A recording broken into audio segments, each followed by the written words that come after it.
बात है दोस्तों 28 दिसंबर सन 2024 की। यानी जैसलमेर हादसे की पूरी कहानी, यानी आप लोगों ने बहुत सुना होगा कि जैसलमेर का एक गांव है मोहनगढ़। वहां पर एक ट्यूबवेल की खुदाई चल रही थी, वहां पर मशीन का ड्रिलिंग हो रहा था। वहां से इतना पानी निकला, यानी 2-3 दिन तक पानी बहता रहा और रुकने का नाम नहीं ले रहा था। ये एक मिस्ट्री बन गया। कुछ लोग इसको कुछ अलग मानते हैं, कुछ नदी का मानते हैं, कुछ वेद ग्रंथों से जोड़ते हैं उसको कि आखिर यहाँ पर सरस्वती नदी है। चलिए उसके बारे में हम पूरा पूरा डिटेल से समझते हैं कि आखिर वो नदी थी या क्या थी, या साइंस का नियम काम करता है, उसके बारे में पूरा फुल डिटेल के साथ समझते हैं। देखिए आप लोग को हम बता दें कि यहाँ पर देखिए वो मशीन लगी थी जो ड्रिलिंग का कार्य चल रहा था। यानी ये टाइम ऐसा आ गया कि ड्रिल करते करते इतना ज्यादा पानी बहने लगा कि वो मशीन तक उसमें धंस गया। और अगले दिन उसको आया एक क्रेन खींच रहा था आगे निकालने के लिए, लेकिन निकल नहीं रहा था। जितने मजदूर उसमें काम कर रहे थे वो तो निकल के चले गए वहां से। और काफी लोगों की भीड़ भी इकट्ठा हो गई कि आखिर पानी यहाँ पर दिखाई पड़ा है कि ये ड्रिलिंग के तहत कितना बड़ा कुआं हो गया था। वो ज्यादा नहीं, ज्यादा चौड़ा नहीं ड्रिलिंग हो रहा। ड्रिलिंग मशीन आप यहाँ पर देख रहे हैं, जो ये वाला जाता है यही पाइप है ड्रिलिंग करने वाला। अब यहाँ पर ड्रिलिंग हो रहा था, ये तो स्टैंड है उसका मशीन का जो ड्रिल करता है। तो खैर इससे हमें मतलब नहीं। यहाँ पर जो बाद में दिखाई पड़ रहा है, ये ड्रिल करने के बाद जो निकल रहा था उसमें से पानी, वो पानी धीरे बहते बहते मिट्टी का कटाव लेकर एक कुएं का आकार ले लिया, जो यहाँ पर दिखाई पड़ रहा है। धीरे धीरे वो पानी इतना ज्यादा बहने लगा कि आप देख सकते हैं कि पूरा एक नदी का आकार ले लिया। और ये बहते बहते 2 से 3 दिन तक रुकने का नाम नहीं लिया। अब अगर मेरे चाचा दिखाई पड़ रहे हैं, इन्हीं का खेत था। ये अपने खेत के सिंचाई के लिए ट्यूबवेल का ड्रिल करवा रहे थे, वहां पर ट्यूबवेल लगवाने जा रहे थे। लेकिन ये हादसा हो गया कि वो एक मिस्ट्री बन गया। अब देखिए आगे क्या होता है। कुछ लोग मानते हैं कि यहाँ पर जो सरस्वती नदी थी वो यहाँ पर उसी का प्रकोप है, सरस्वती नदी का पानी है। कुछ लोग कहते हैं जैसे सरस्वती नदी सूख गई थी तो उसी का पानी ऊपर आ रहा है ड्रिल करने के बाद। तो चलिए इसको डिटेल में समझते हैं। जैसे जब यहाँ पर जो हिमालय पर्वत है, हिमालय पर्वत से वो नदी आई थी, करीब 4000 साल पहले की बात है। और राजस्थान के रेगिस्तान से होते हुए वहां पर अरब सागर में जाकर गिर जाती थी। खैर वो नदी तो रास्ते में सूख गई। वो बहुत, अगर जो देखा जाए तो वेद पुराणों में भी है और जियोग्राफिकल एरिया में देखा जाए तब भी इसका साक्ष्य मिलता है अभी भी। तो उन लोगों का यही मानना है कि नदी से। खैर डिटेल में हम समझते हैं, थोड़ा साइंस के बारे में समझ लेते हैं कि आखिर रियल में पानी वहां से निकल कैसे रहा था। क्योंकि मिस्टीरियस बात यह है कि जैसे गुरुत्वाकर्षण के विरुद्ध काम कर रहा था, यानी मशीनों की विधि से पानी को ऊपर खींचा जाता है। और ये एक ऐसा टाइम आ गया कि पानी का प्रेशर ऑटोमेटिक ऊपर बहाना शुरू हो गया। बस इसी को हम समझेंगे कि आखिर रियल में पानी वहां से फेंक कैसे रहा था। यहाँ पर जो पानी दिखाई पड़ रहा है इतना पूरा बाढ़ वाला एरिया, ये पानी आया कहाँ से, बस उसी के बारे में हम समझेंगे कि चाहे वो नदी का हो, चाहे वेद पुराण का हो, चाहे साइंस का काम कर रहा हो, बस उसी के बारे में समझ जाएंगे। वीडियो को बिना स्किप किए पूरा जरूर देखिएगा। चलिए शुरू करते हैं दोस्तों। यहाँ पर आपको दिखाई पड़ रहा है जब वो पानी बहना शुरू हो गया, अगले दिन वहां पर साइंटिस्ट की टीम आई रिसर्च करने के लिए। पानी का यहाँ पर सैंपल लिए। तो पानी का सैंपल लेने के बाद जो उसके अणु होते हैं वहां का सैंपल लेने के बाद टेस्ट किया गया। जैसे टेस्ट करने पर ये कुछ लोग कहते हैं जैसे मिस्टीरियस पॉइंट बनता है साइंस का, तो इसमें ये टेस्ट कर रहे थे कि जैसे मिट्टी का कितना पुराना मिट्टी है वहां का, यानी मिट्टी किस प्रकार का है, नदियों के द्वारा बहा कर लाई गई मिट्टी है या वहां पर पहले से जमा वाली मिट्टी है। आगे देखेंगे उस मिट्टी में किस प्रकार का केमिकल है। जैसे नदी, अगर जो सरस्वती नदी नीचे से हिमालय से बहते हुई आई है तो हिमालय का कुछ प्रमाण तो जरूर मिलेगा। इसीलिए यहाँ पर सैंपल में यहाँ पर चेक कर रहे हैं इसको। और वहां की टीम इनकी लगी हुई है, यानी वो पानी कितना पुराना है। जैसे वो पानी अगर जो नीचे वहीं पर पड़ा हुआ है तो कुछ रिसर्च करने के बाद तो पता चल जाएगा कि वो पानी एक ही स्थान पर स्थिर है कि नदी के द्वारा बहते हुए जा रहा है या रिसाव हो रहा है। मतलब कई प्रमाण इसमें देख सकते हैं। और पानी कितना पुराना है ये सब तो दिखाई पड़ेगा, यानी रिसर्च करने के बाद जो डाटा सामने आएगा वो पता चलेगा। लेकिन दोस्तों कुछ लोगों का मानना ये है कि सरस्वती नदी का पानी है। अब सरस्वती नदी अभी हम आप लोगों को बताएं कि 4000 साल पहले यहाँ पर बहा करती थी, ये साइंस का भी मानना है। और जो वेद पुराण में है, हिंदू धर्म के अनुसार वेद पुराणों में भी लिखा गया है कि सरस्वती का उद्गम हिमालय पर्वत से वो भी राजस्थान होते हुए निकली थी, यानी वो रास्ते में ही गुम हो गई नदी। सूखने की वजह से पानी भी कम हो गया था। और रेगिस्तान तो है, वो तो सबसे बड़ा प्रमाण है, रेगिस्तान में ज्यादा पानी सूख लेता है। यहाँ पर देखेंगे जो नदी हिमालय पर्वत से निकल रही थी, यानी यहाँ से निकलते हुए नदी का स्ट्रक्चर ऐसे इधर से गया हुआ था, यहाँ जैसलमेर से होते हुए यहाँ गिर जाता है अरब सागर में। यानी सरस्वती नदी का तो यही है उद्गम स्थल। आपको दिखाई पड़ रहा है, थोड़ा हाईलाइट कर देते हैं। तो वो जो हादसा हो रहा है, यानी जो जैसलमेर वाला जो एरिया है जहां से ड्रिलिंग करने के बाद पानी पूरा एकदम नदी बन गया, वो हमारा एरिया यहाँ पर है। आप लोगों को दिखाई पड़ेगा, ये ऐसा एरिया है, यानी नदी तो यहीं से सूख गई थी, और यहाँ से लेकर यहाँ तक देखा जाए तो केवल हमें साक्ष्य और कुछ ग्रंथों के प्रमाण के अनुसार पता चलता है कि हाँ ये नदी हमारा ऐसे गया था, सरस्वती नदी। आगे देखेंगे जो राजस्थान गवर्नमेंट के ऑफिशियल नोटिफिकेशन के अनुसार पता चला है कि यह हादसा 28 दिसंबर का है। यानी 850 मीटर का ड्रिलिंग केवल किए थे। यानी अगर जो देखा जाए तो 1 किलोमीटर में 150 मीटर कम है, यानी उतना वो ड्रिल कर ले गए थे। और उतने ही ड्रिल करने के बाद वो हमें दिखाई पड़ा कि एकाएक प्रेशर से पानी ऊपर बहना शुरू हो गया, और बहते बहते एक टाइम ऐसा है कि ज्यादा मात्रा में जब पानी बह गया, लोग वहां से भाग गए, और भागने के बाद वो इतना ज्यादा पानी हो गया कि उसका जो मुंह था पूरा एकदम चौड़ा हो गया, यानी कुएं का आकार ले लिया। वो जो मशीन था वो भी उसी में डूब गया। अब आगे देखेंगे, पूरा नहीं थोड़ा सा डूबा था पिछला हिस्सा। यहाँ पर जैसे हम इसको देखते हैं कि कोई अगर जो पानी बहता है तो हम देखते हैं उसका साइंस के अनुसार किस तरह काम करता है। यानी जो जैसलमेर में पानी निकल रहा था ड्रिलिंग के पश्चात, तो वो साइंस को किस तरह से हम साइंस के नजर से जो देखेंगे तो कैसे दिखाई पड़ेगा। जैसे यहाँ पर आपको दिखाई पड़ेगा, जैसे आर्टिजियल वेल का नाम सुने होंगे आप लोग।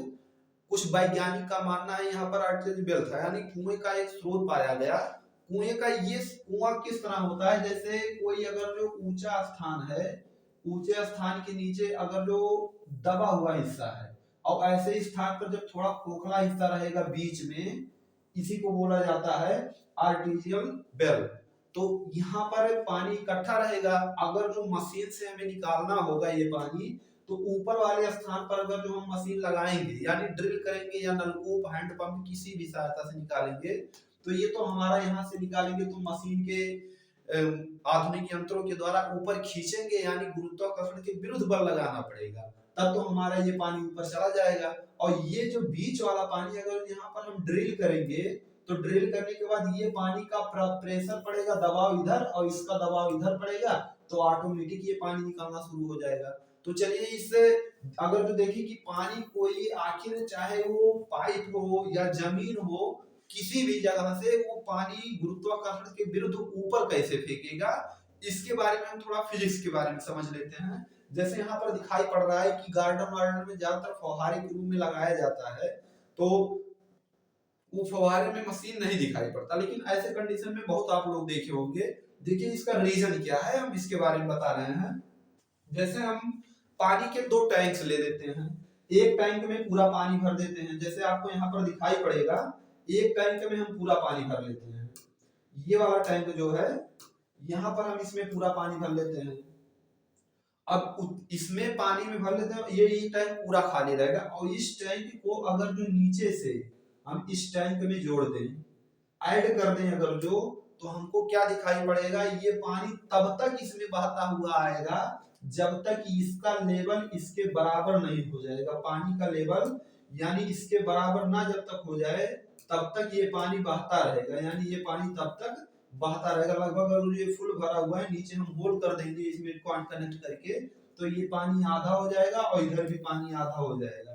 तो ऐसे कंडीशन में अगर जो आधा आधा पानी भर गया, तो ये बीच वाला भी पाइप भरा रहेगा, जो अभी यहाँ पर हम बताएं सेम वही चीज है यहाँ पे।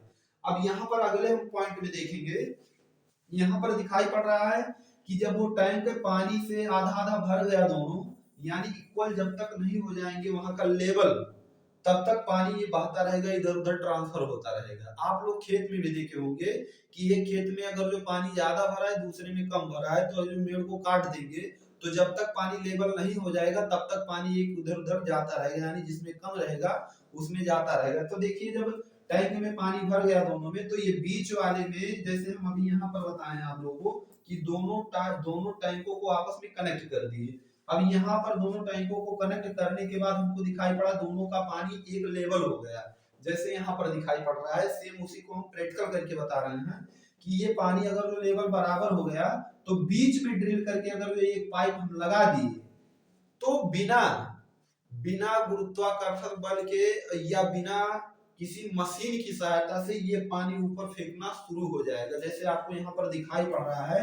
और हाँ, ये पानी तब तक निकलता रहेगा जब तक इस पानी का लेवल इस पाइप के लेवल से बराबर ना हो जाए। यहाँ पर आपको दिखाई पड़ रहा है, यानी जो ये पाइप जहां से कटा हुआ है जब तक उसके बराबर नहीं हो जाएगा तब तक वो पानी निकलता रहेगा। वही कंडीशन हमको यहाँ पर देखने को मिला, यानी एक टाइम ऐसा आ गया कि उस खेत में पानी तब तक निकला जब तक ये बगल बगल वाला यानी ऊपर वाले साइड से जो खोखला स्थान था जब तक उसका पानी निकल नहीं गया तब तक वो पानी बहता रहेगा, क्योंकि होल अभी दिखाई पड़ रहा है उसका। आगे हम पॉइंट में बात करें तो यहाँ पर आपको दिखाई पड़ेगा कि अगर जो ये पानी इधर साइड में जा रहा है, ध्यान से देखेंगे, ये पानी अगर जो इधर साइड में जा रहा है, यानी जो हम बता रहे हैं नदियों के अनुसार, अगर जो नदी का पानी इधर साइड में जा रहा है तो एक टाइम ऐसा आएगा कि ये बीच वाला स्थान यहाँ पर ऊपर साइड में प्रेशर लगता रहेगा, फिजिक्स के रूल के अनुसार ये प्रेशर लगता रहेगा। और यहाँ पर अगर जो चट्टाने कमजोर रहे या ड्रिलिंग की प्रक्रिया हो तो ये सिस्टम को देखने को मिलेगा। अब यहाँ पर देखेंगे जो ऊपर मशीन लगा हुआ है, अगर जो वो ड्रिल कर रहे थे जो खेत में, अगर जो ऊपर साइड वाले में करते होते तो वो चीज हमको देखने को नहीं मिलता, लेकिन वो कर कहाँ रहे थे, नीचे वाले स्थान पर। अब नीचे वाले स्थान पर करेंगे तो जो साइड साइड में जो ऊपर वाला स्थान है वहां का पानी तो रिसाव होकर वहां पर जाएगा जब तक पानी लेवल में नहीं आ जाएगा। अब देखिए दोस्तों, इसमें दो कंडीशन होता है। अभी हम बताए हैं कि अगर जो ग्रंथों के अनुसार देखेंगे कि सरस्वती नदी का पानी नीचे से बहता हुआ आ रहा है तो पानी रुकता नहीं, अभी तक वो बहता रहता। अब इसमें ये हमारे दिमाग में एक सोच और आ रहा है कि जब पानी वहीं पर रुक गया तो पानी का कुछ स्रोत अंदर जरूर होगा। अब अगर जो स्रोत अंदर होगा तो वो क्यों बाहर आएगा, इसका भी एक क्वेश्चन बन रहा है। यहाँ पर आपको दिखाई पड़ रहा है जो ये बंजर वाला एरिया है, ये राजस्थान के ये पहाड़ी के बगल वाला अरावली पर्वत के पूर्वी साइड का एरिया है। यहाँ पर देखेंगे जो ये जमीन दिखाई पड़ रहा है कि ये सैटेलाइट के अनुसार लिया गया था, ये सरस्वती नदी का प्रमाण दिखाई पड़ रहा है, यानी इसी साइड से होते हुए नदी गई थी। और इसी के जस्ट बगल वाला ये जो खेत दिखाए अभी फोटो में वही का स्थान है। अब ऐसा जमीन दिखाई पड़ा, इसके नीचे अगर जो पानी का कुछ स्रोत होगा तो हमको क्या दिखाई पड़ेगा। अब यहाँ पर देखेंगे बहुत दिनों पहले की बात है कि ये बगल में आपको दिखाई पड़ा, थोड़ा हाईलाइट कर देंगे आपको दिखाई पड़ेगा अच्छे से। ये वाला एरिया हमारा पाकिस्तान है, यानी हमारा एक पड़ोसी देश है। अगर जो देखा जाए तो इसके इधर साइड वाला एरिया ये पाकिस्तान है, पाकिस्तान है। अब पाकिस्तान में एक स्थान ऐसा था, यही जस्ट इसी के रंजी की हम बात कर रहे हैं। यहाँ पर दिखाई पड़ रहा है जो ये छोटा वाला सर्किल है, यहाँ के बीच में अगर जो ड्रिल किया जाता था या नलकूप गलाया जाता था तो हमको हमेशा फ्रेश पानी मिलता था, और अभी भी मिलता है फ्रेश पानी, यानी ताजा पानी मिलता है। और ताजा पानी अगर देखा जाए तो कहाँ से मिलता है, झील से मिलेगा, उसके बाद उधर हिमालय से मिलेगा, बर्फ की चट्टानों से जो पिघलता रहता है वहीं पर ताजा पानी मिलता है। आगे देखेंगे इसके और इधर वाले एरिया में हम बात करें तो यहाँ पर हमें साल्ट वाटर मिलेगा, यानी खारा पानी मिलता है। अब इसका दो रीजन हो सकता है, खारा पानी, और खारा पानी वहीं पर रहेगा जहां पर पानी स्थिर रहेगा या तो समुद्र से कनेक्ट रहेगा, ये चीज। यानी ये हमारा जियोग्राफिकल और साइंटिस्ट के रिसर्च के अनुसार पता चला है कि वहीं के कुछ जगहों पर हमको दिखाई पड़ा कि खारा पानी है और कुछ जगहों पर दिखाई पड़ा ताजा पानी। अब ताजा पानी दिखाई पड़ा अगर जो, इसका मतलब हमें ये भी दिमाग में आ रहा है कि कहीं सरस्वती नदी का पानी तो नहीं है। और सरस्वती नदी यानी हिमालय से जितनी नदियां निकलती हैं उनका सब पानी ताजे पानी होते हैं, यानी फ्रेश वाटर होता है। और जितने स्थिर नदी यहाँ पर देखेंगे सांबर झील उसका भी पानी खारा होता है। तो ये जो एरिया हम बता रहे हैं जहाँ पर फ्रेश वाटर होता है, यहाँ पर भी हमको मिला कि यानी ताजा पानी नदियों से आ रहा है, यानी सरस्वती नदी का प्रमाण यहाँ पर भी है, तभी हमको फ्रेश वाटर मिला। और ये जो साल्ट वाटर है, और साल्ट वाटर खासकर स्थिर जगहों पर रहता है, जैसे समुद्र देखेंगे तो समुद्र एक दूसरे से पूरा कनेक्ट है। अब समुद्र अगर जो कनेक्ट है तो इसका मतलब क्या है कि पूरा समुद्र खारा रहेगा। हो सके तो ये जो साल्ट वाटर मिल रहा है, अरब बगल में अरब सागर है, ये जो नीला वाला पॉइंट दिखाई पड़ रहा है आपको, ये अरब सागर है नीचे। अब ये सागर से हो सके कनेक्ट रहे, उसका स्रोत कुछ वहां पर भी पाया गया हो, इसका भी रीजन है। आप देखेंगे आगे हम बात क्या कर रहे हैं आगे। जैसे कुछ लोग के मन में ये भी आ रहा होगा कि ये पानी और ये नदी, ये झील आखिर वहां जमीन के अंदर कैसे आ गया। चलिए इसके बारे में थोड़ा बात करते हैं। आपको दिखाई पड़ रहा है यहाँ पर अर्थ मींस पृथ्वी, और पृथ्वी पे जो नक्शा दिखाई पड़ता है वर्ल्ड का, ये थोड़ा अलग दिखाई पड़ेगा आप लोगों को। लेकिन अलग होने का मतलब हमको पता है, ये 2500 करोड़ साल पहले की बात है। जो पृथ्वी पर जितने भी कॉन्टिनेंट थे, महाद्वीप थे, वो एक दूसरे से जुड़े हुए थे। धीरे धीरे प्लेटों का खिसकना हुआ, यानी जो कॉन्टिनेंट ड्रिफ्ट थ्योरी है, यानी प्लेटों का खिसकना। जैसे हम बात करेंगे तो हमारा जो इंडिया देश है वो पहले यहाँ एशिया से जुड़ा नहीं था। हाई स्कूल के एसएसटी में आपको पढ़ाया गया होगा, और हमारे ज्योग्राफी सब्जेक्ट में भी ये जरूर मिलता होगा कि ये जो हिमालय पर्वत है वो नवीनतम वलित पर्वत है, यानी वो भी पहले आकर ऐसे टकराने से बना हुआ है। यानी ये जो पृथ्वी है यहाँ पर देखेंगे, ये धीरे धीरे जाएगा, यहाँ से टकराएगा, एशिया यहाँ पर ऊपर है, और टकराने पर हमारा इंडिया यहाँ से जुड़ा, और उसके बाद बीच बीच का ऐसे देखेंगे ध्यान से, ऐसे टकराने पर इधर एशिया और इधर गोंडवाना लैंड, इसको अंगारा लैंड बोला जाता था। यहीं पर ये अंगारा लैंड है, ये अंगारा लैंड, और नीचे वाला गोंडवाना लैंड। दोनों, ये गोंडवाना लैंड नीचे से जा रहा था, इधर टकराने से एकाएक क्या हुआ, फोल्ड हो गया, और फोल्ड होने पर ये जमीन ऊपर जाने लगी। तो जो ऊपर जा रहा था ये इसी से हिमालय पर्वत का निर्माण हुआ है। और ये जो नीचे से जा रहा था प्लेट, ये आज भी अभी खिसक रहा है, यानी हिमालय पर्वत आज के डेट में भी बढ़ता जा रहा है। तो चलिए दोस्तों, वो हिमालय पर्वत का निर्माण कैसे हुआ उसके बारे में पढ़ेंगे, तो ये चीज आपको बहुत डिटेल में वहां पर मिलेगा। कॉन्टिनेंटल ड्रिफ्ट थ्योरी, जहां से वलित पर्वत का निर्माण हुआ। देखिए अब बात आ गया वलित पर्वत यानी पर्वतों का निर्माण जो हिमालय पर्वत का हुआ है। जब ये कॉन्टिनेंट आपस में खिसक रहे थे, एक दूसरे से दूर जा रहे थे, और कुछ जब पूरा होल दूरी पूरा करने के बाद आपस में टकराए, तो कहीं कहीं पर पहाड़ बन गए, और कुछ नदियां ऐसी थी जो अपना रूप बदल ली, स्ट्रक्चर बदल लिए, दिशा बदल लिए। वही हमको यहाँ पर भी दिखाई पड़ा कि एक टाइम ऐसा था कि जब हमारा ये हिमालय पर्वत से जो नदी निकल रही थी, यहाँ पर दिखाई पड़ेगा ये गंगा नदी है। सबको पता है हिमालय की प्रमुख नदी गंगा ही नदी है। यहाँ से जब गंगा नदी निकल रही थी तो उत्तर प्रदेश होते हुए इधर बिहार, झारखंड, उसके बाद पश्चिम बंगाल होते हुए बांग्लादेश में जाकर गिर जाती है नीचे। लेकिन यमुना नदी का अगर जो देखेंगे, जब निकली थी पहले तो वो इस दिशा में जा रही थी, यानी अरब सागर के साइड में। ये जो थ्योरी अभी आपको हम बताए हैं, प्लेटों के टकराने से नदियां अपना रास्ता भी उस समय बदल लेती थी। और वही कंडीशन यहाँ पर भी देखने को मिला कि सरस्वती नदी यहाँ से तो निकली थी, निकलते निकलते यहाँ पर एक टाइम ऐसा आ गया कि वो भी पानी की कमी की वजह से, और ड्रिफ्ट थ्योरी के अनुसार ये भी रास्ते में ही सूख गई। यानी पूरा एक टाइम ऐसा था कि जब यहाँ से पूरा पूरा फुल पानी लेकर निकल रही थी, लेकिन कुछ टकराने से, कुछ भौगोलिक स्थिति में बदलाव होने की वजह से इसमें पानी की कमी हो गया, और यहाँ पर रेगिस्तान, ये यानी एक पानी का कमी और एक रेगिस्तान का ऊपर से प्रेशर, दोनों टाइम में ये नदी यहीं पर बीच रास्ते में ही सूख गई। और यमुना नदी जो इधर जा रहा था, और एक टाइम ऐसा आया कि कुछ नेचुरल डिजास्टर भी है, प्राकृतिक आपदाएं भी होती रहती थी पहले, आज के करोड़ों लाखों साल पहले। उसकी वजह से यहाँ पर भी हमको देखने की मिला कि यमुना नदी इधर साइड से होते हुए दिल्ली से देखेंगे हरियाणा, इधर साइड में मुड़ गई। अब ये मुड़ने के बाद आ गई यहाँ गंगा में, और ये नदी तो यहीं के यहीं जब सूख गया तो यहीं पर इसका अस्तित्व पूरी तरह से समाप्त हो गया। लेकिन जो हमें प्रमाण मिला है राजस्थान में, वो नदियों का प्रमाण हमें यहीं से दिखाई पड़ता है। उसका वैज्ञानिक भी अभी उसको मान रहे हैं, और वेद ग्रंथों में तो लिखा ही लिखा है। तो खैर आगे देखेंगे।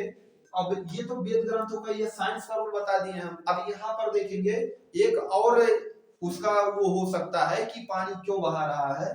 देखिए यहाँ पर हम जो दो टैंक वाला नियम बताए हैं, अगर जो उसको कुछ लोग नहीं मान रहे हैं तो इसको देखेंगे। एक चीज और हो सकता है कि जैसे ये प्लेटें हैं पृथ्वी की, ये पृथ्वी का स्तर है, लेयर, अब लेयर में देखेंगे कुछ मात्रा में मिट्टियां रहती हैं, कुछ मात्रा में कंकड़ पत्थर रहते हैं, कुछ नीचे देखेंगे तो और चट्टान और प्रकार की मिट्टियां और पदार्थ पाए जाते हैं। तो ऐसे कंडीशन में कुछ खोखले जगहों पर जहां पर नमी की मात्रा पाई जाती है, या बहुत पहले जब नदी थी तो उसका पानी का जो स्रोत बीच में मिलता था वो यहीं पर होगा उस टाइम।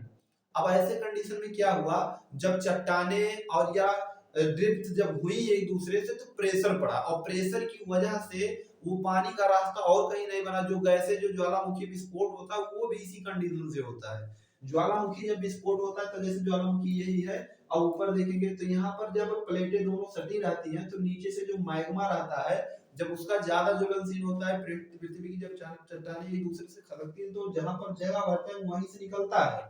अब यहाँ का स्रोत यही बीच में था, दोनों प्लेटें आपस में सटी और ज्यादा प्रेशर दबाव वहां पर पड़ा, और दबाव की वजह से जब ड्रिल कर रहे थे तो एकाएक पानी ऊपर देखने को मिला। और ये कब तक निकलेगा, जब तक कि इसका प्रेशर, इस पानी का प्रेशर इस प्रेशर के बराबर ना हो जाए तब तक ये पानी ऊपर बहाता रहेगा। ये भी एक कंडीशन होता है। अब यहाँ पर जो पानी दिखाई पड़ा, कई कई मतलब वहां पर देखा जाए तो कई एरिया ऐसा था कि जहां पर पानी पानी दिखाई पड़ा, लेकिन पानी वो रुक क्यों गया? 3-4 दिन बाद हमको दिखाई पड़ा पानी पूरी तरह से समाप्त हो गया।